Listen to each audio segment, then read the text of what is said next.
Hi, everyone.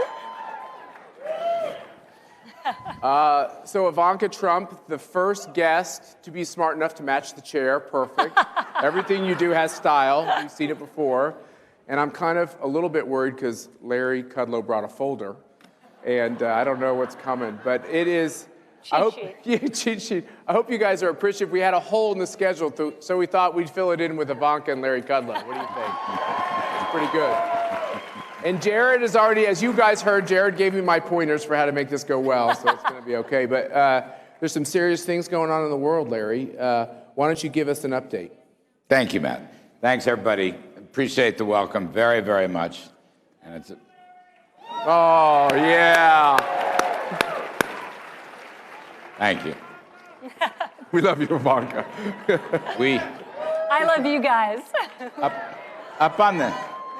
Come on, keep loving them. It's okay. They don't mind. It's just fine. Don't worry. We love each other as well. Up on the second floor of the West Wing, we are neighbors across the hallway, so it's a great pleasure to be with Ivanka. I want to just start off, as Matt said, with a couple of serious points, and then I want to turn it over to Ivanka to talk about another revolution going on in the world. But right now, everyone's focused on the coronavirus. And I just want to say, I was on the air this morning suggesting that the world is not coming to an end.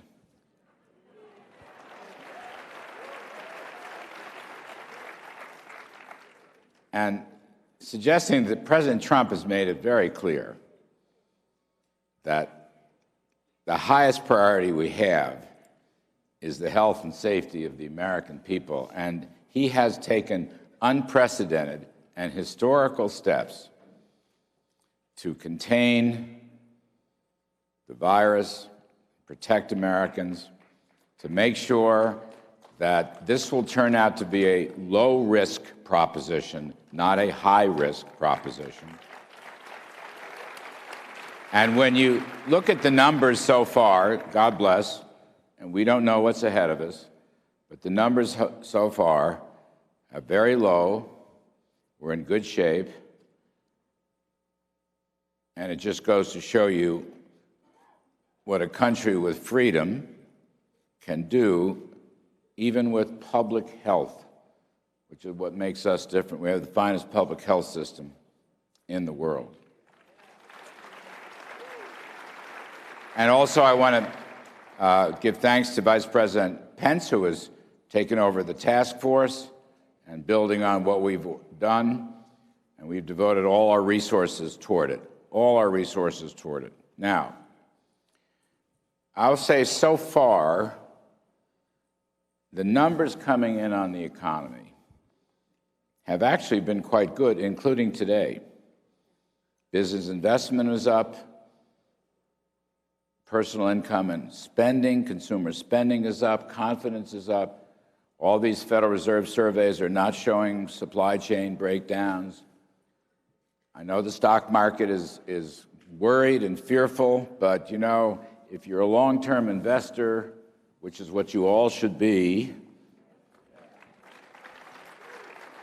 since I believe and Ivanka believes that the country is in good, safe hands right now, you might think about buying the dip.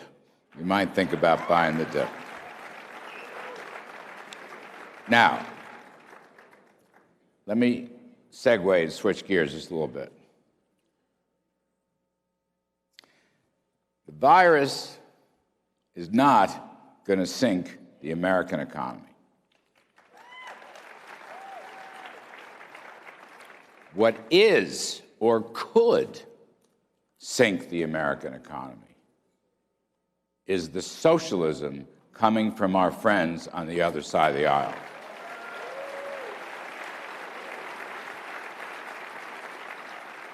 That's the biggest fear that I have today.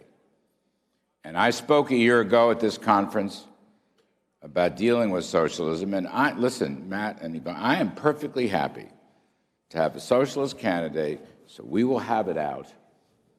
President Trump is more than prepared to show the world why what he called in Davos, Switzerland, the American model of free enterprise will whip socialism every time, hands down.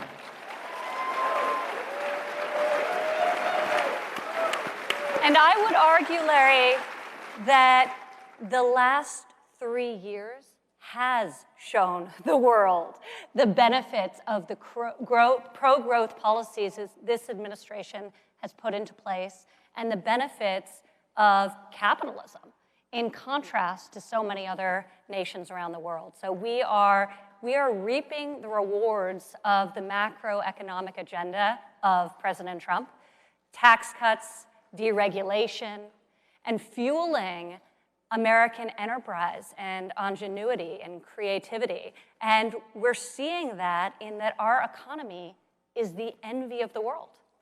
The envy of the world. And we are optimistic that that is going to just keep going. Yeah, I mean, if you think government control of the economy, if you think massive central planning, if you think massive tax hikes, massive return to regulatory burdens, blowing out all manner of energy and fossil fuels, if you think that's going to help the economy, well, A, think again, B, look at history, and C, let me be the first to tell you, it won't work, it's never worked, let us not forget the lessons of the past. And last thought on this, folks on the other side of the aisle are describing this deep recession we're in. Middle class is getting killed. Lower wage earners are getting killed. It's exactly wrong. It is factually wrong. It is, Matt, the greatest example of cognitive dissonance I have ever seen in my time. And I say cognitive dissonance because, you know, in Washington, there are no lies. No one tells lies. No, never. But there are psychological therapy issues, and cognitive dissonance is one of them.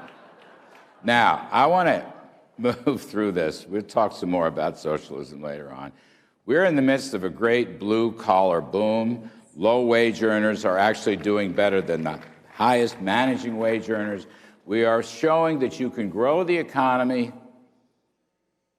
and reduce income inequality because you're creating opportunities, because President Trump believes success should be rewarded, not punished.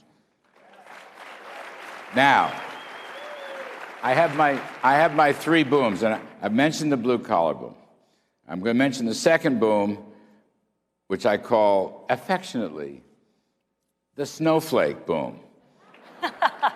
More millennials are working today and participating in the labor force than ever before, and they may tell the pollsters they like socialism, but they don't. They're not going to vote for it when privacy of the booth. But there's a third boom, which is very cool, and that is the women's boom. And that's what we've got Ivanka to talk about. Well, let me just say, I have got to make the record clear. Okay, young folks, there are no snowflakes at CPAC, am I right? Let's get this straight. It's the snowflake boom. But I do think, though, the point Larry made is incredibly important, and it's about smart policies that lift all Americans, and especially those who have been left behind and who have been previously marginalized. Those are the people who are benefiting the most, and that is what this president campaigned on. That is what drove him to come into politics. That's the core of his mission. So it is so rewarding to see this blue-collar boom happening. And Larry mentioned women. Talk about the women's. I love the women's boom. It's remarkable. For the first Women time, are smarter than men. It's true. I agree. It's really true. Let me make I happen to agree, but There's I'm no slightly question biased. about it. For the first time in history, there are more women working today in the labor force than there are men. We make up the majority of the US workforce. It's remarkable. If you think about the jobs added last year, of all the new jobs added, 72% of them went to women. Incredible. Average wages increased by 3% for women in this administration versus 3.1% actually, versus a little under 2% at the expansion period of the previous administration. So women are winning, but everyone's winning. So going back to what we were talking about before about this blue-collar boom, one of the statistics that gets me so excited, because we want growth in this country to be inclusive. We have incredibly low unemployment rates across every single demographic. You look at poverty levels, they're historic lows for African American poverty, Hispanic American poverty, in addition to the unemployment rate. The unemployment rate today for disabled Americans is the lowest in history. So low unemployment rates are creating opportunity, and they're forcing employers to get creative, to reach into the sidelines of the economy and to pull people into the workforce. So more people are working today than ever before. Wages are higher and are soaring disproportionately for the lowest income earners. And employers need workers, so they're developing programs, and through our Pledge to America's Workers, we're galvanizing that. They're developing programs to teach people the skills they need to secure and maintain great paying jobs. So this is a moment where we're harnessing these low unemployment rates to really force employers to do this. Talk more about, we've had down through the years, all these federal job training programs. Which don't work. Which have never worked. And are expensive. They're expensive and they're too disconnected from the jobs that are in demand. And you're taking a different approach. Private sector. Private enterprise. Correct. Tell us about it. Correct. So it's the private sector employers that are doing the innovating, so they know what jobs will be needed in the future. They also know what investments they're making that are going to cause disruptions within their own workforce. So they know long before us where the job vacancies will be and where there'll be disruptions and displacements. So we want to incentivize them because right now every employer wants to talk about every single issue and does talk about every single issue, but their top priority should be the health, the well-being, the education, the skills of their own workforce. So we created a rallying cry where we said, you know what, we are calling upon you to help us ensure that Americans, both the next generation, our students, and mid to late career workers who need to learn a new trade and learn new skills to be relevant in this modern economy. We are calling on you to step up and to help us. So we created our Pledge to America's Workers. So far, we have had over 400 companies sign the pledge, committing to over 15.5 million training and reskilling opportunity for American students and mid to late career workers. So it is very exciting. And it's true what Larry says, the programs that work, and I've been to almost every state in the country visiting them because nothing makes me more passionate and nothing really fuels my desire to serve this country than hearing from people who had felt completely bereft. They felt they had been left behind, they'd been forgotten. Listless, they had been forgotten. And they found a path that led them to a place where they know the dignity of work. They're able to provide for themselves and their family, and they experience hope. It uplifts them, it uplifts their whole community, and we're helping create those opportunities, whether it's through opportunity zones, which again, it's private sector capital. You know what? Today, it's cool to work. Yes. It's not cool. Always be cool. It's not cool to go on government assistance. It's cool to work. That's right. That's a complete change. That's a complete change in the attitude and the psychology of the last 15 or 20 years. To that point, our goal in such a hot economy should be to reduce dependence and to fuel self-reliance. And through these private sector-driven training programs, we're able to do that. So one statistic, which is going to blow your mind, and I think it's super exciting, of all the economic statistics, this is the most exciting to me. Of all the new jobs created last year, all the new jobs created, 73% of them were secured by people on the sidelines of the economy, not even on the unemployment, because they were able to get jobs. People on the sidelines of the economy. So this Meaning they had given up even looking for a job. They had given up, they had been marginalized, they were outside of the formal workforce, they had stopped, they no longer even qualified as unemployed. They're so And forgotten, they're not even in the numbers. They're not in the numbers. Right. But we are seeing workforce participation rates go up, as it should. We're not as high as we should be in terms of able-bodied working Americans. We should have a number that's higher than 83%, and we're starting to see that tick up. And there's probably, based on our numbers, at least 6 million more Americans who could come back into the labor force. And so while we are all in favor of legal immigration reforms based on merit, the fact remains we have to take care of at least 6 million more Americans in the workplace. Yep. That's a very important one.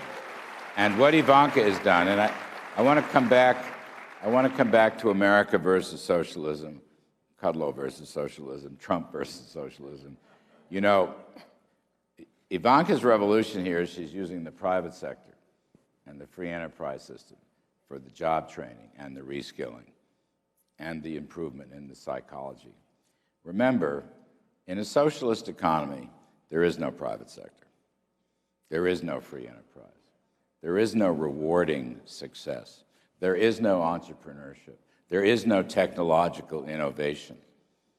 What there is a loss of freedom, a dictatorial, centralized government, and ultimately nothing but poverty and poor economic performance. That's why I say the stakes are so high that we maintain the president's policies which reward success and promote free enterprise. And that's why I say we have to fight cognitive dissonance with the actual facts that are going on. Well, let me just ask you real quickly on that, Ivanka. Yeah. You've been all over the world, and with the trip to India most recently, I mean, everyone in America is like spellbound by the reception that the president had and all of you had. We have this concern over the virus that started in China that everyone has a certain degree of concern about.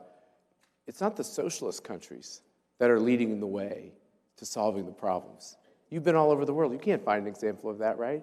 It's almost always America. Well, I'll go even further than that, because socialism is one end of the pendulum.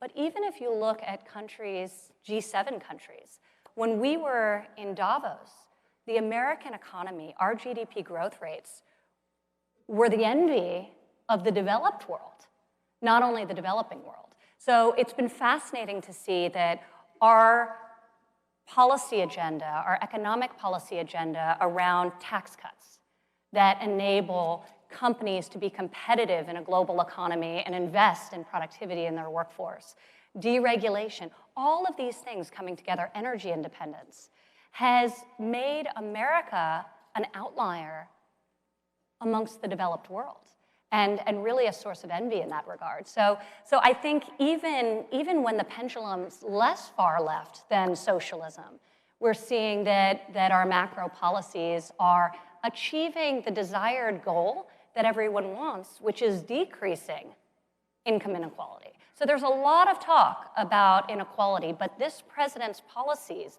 because more people are working before, because wages are rising, and because they're disproportionately rising for the lower income earners, income inequality is decreasing for the first time in over 12 years. Because the policies are working. And we're really just at the beginning of it. So to Larry's point, we need more time to solidify this foundation and then to build upon the foundation to create the type of permanence to this extraordinary comeback that we believe is in its infancy. But again... Can you tell Larry used to have his own show? He's so good at this. We might need you to stay the rest of the afternoon here. Let's have it out. Really. Let's look at the facts. Let's look at history. Let's not forget, I was a Reagan Cub Scout many years ago working for President Reagan, and He believed we could defeat Soviet communism. Nobody else did. He was right. The rest of the world was wrong. Okay? He knew that these socialist command and control repressive regimes always fail. They never succeed. And like President Trump, President Reagan understood the importance of success and rewards and incentives and growth. You know, we're running supply-side policies, and they are working. We need more time. Frankly, another 4 years would be just lovely, as it turns out. And growth solves a lot of problems. Growth solves a lot of problems, and you're not going to be able to generate growth if you just sit around all day figuring out ways to tax it and regulate it. You will not get let's ask folks. I mean, this is something that I've experienced going around the country. I ask you a question. In this audience, who is doing better financially today than they were 4 years ago? To me, you know, Jared was just here and talked about the fact that I think conservatives are very practical. Are your economic policies working, or are they causing human misery? These are working. And very happy, right? Yes, very happy. This is a happy crew. Wait. This is such a key point. Hey, Ivanka, tell the people of Davos the people of CPAC are very happy, okay? Very happy. Davos is a very strange place. But I will just say, growth makes people happier. I don't want to lose that thought. And there's been a lot written about that, and there's a lot of sociology studies done on it. But that's a really important point. And I'm sure you talked about this with Jared as well, but we've discussed a few of the policy areas that have helped facilitate growth. But these new trade deals have been extraordinary. And this really was the Trump vision. This was the Trump doctrine that he has not only executed upon, but is proving to be correct. USMCA is the largest trade deal in history, delivering on the president's pledge to rip up NAFTA and to create a trading relationship in our hemisphere that benefits American workers. So we are incredibly excited. And when you think about the fact and why we're so bullish on the future, we are seeing an unprecedented boom. And USMCA really hasn't kicked into effect yet. Yeah, I mean, we may be on the verge of the biggest export boom in 40 or 50 years, which almost all the so-called mainstream economists have not filtered into their models, which is one reason why once we get through this virus business, et cetera, the president's American plan for free enterprise, I love to call it, the president's rewarding of success, you know, it can generate much more rapid growth than anyone thinks possible. We shouldn't give up any hope on that at all. And you're not going to get there with a $100 trillion spending program. You're not going to get there by taxing every single person. Look, those folks on the stage in those debates in certain cities that we've been watching a little bit. I prefer Netflix, but I watch them a little bit. The fact, they want to tax rich people, they want to tax businesses, they want to tax middle-class people, that's what they're talking about. They want to tax your retirement wealth, they want to tax financial markets. This is not good. This will not work. So it's important, and I say what I said a year ago. I don't want to be snarky. I don't even want to be political. We will have it out this year. America versus socialism.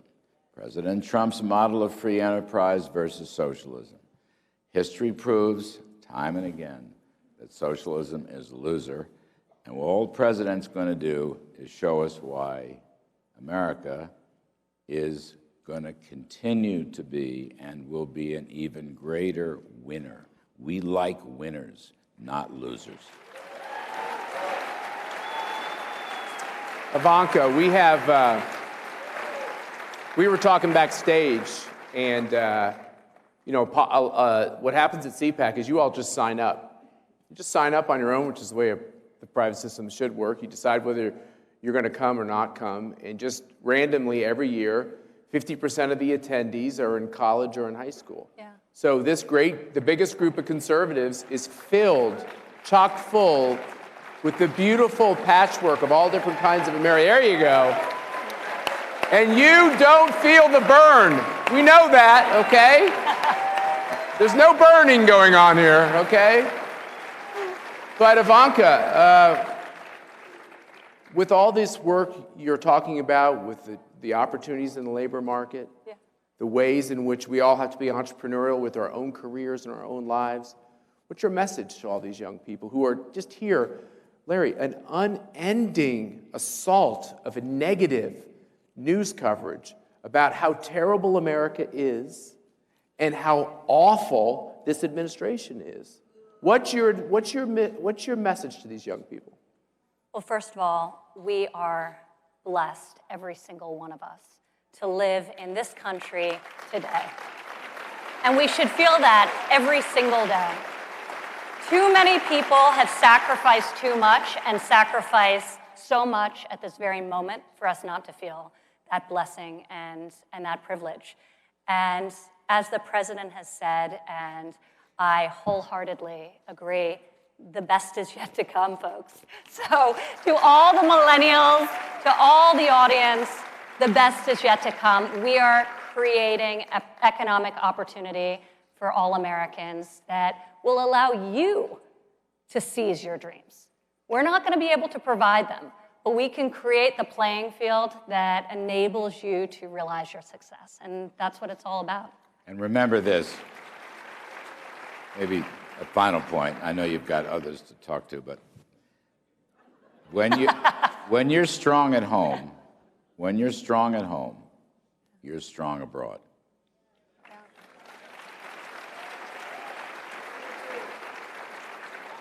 And President Trump's economic growth plans have given America back its #1 place in the world as the world's leader. No matter what the papers may say, the reality is the other countries will always look to us. When we go off on the wrong track, the rest of the world goes off on the wrong track. When we go back on the right track, then the rest of the world starts to shape up. It's not easy. President Trump has already remade the entire world strategic position for America around the globe. He has remade it. They won't give him credit for it, but history will. And once again,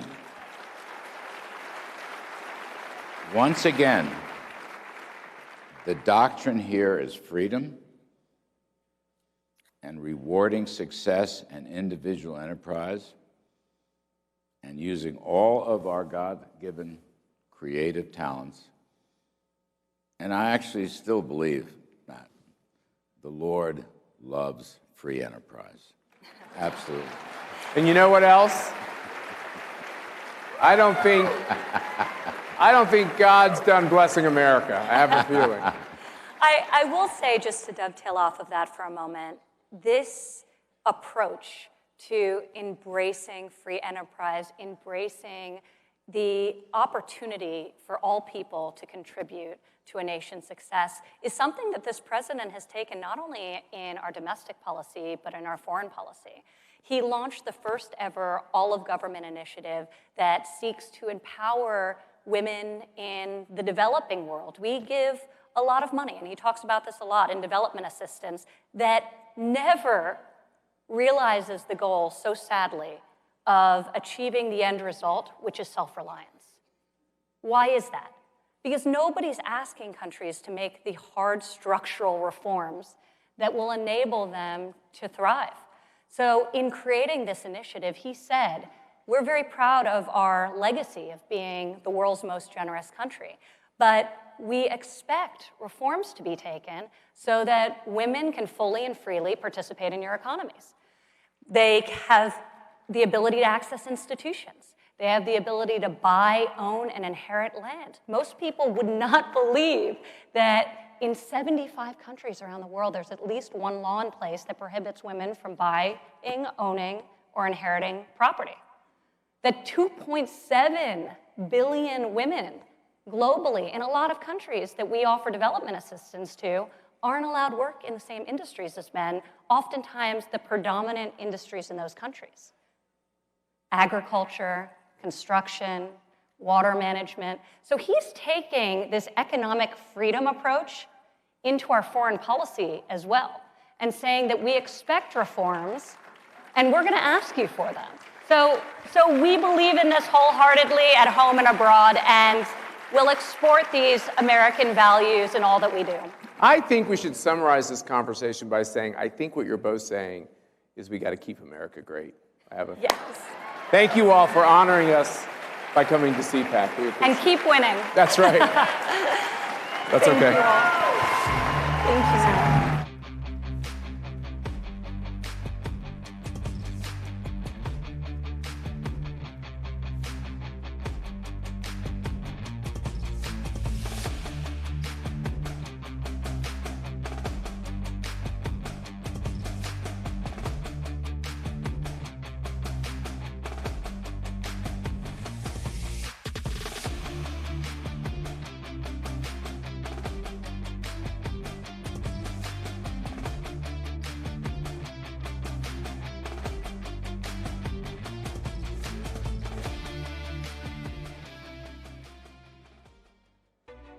Tom Fitton, President, Judicial Watch.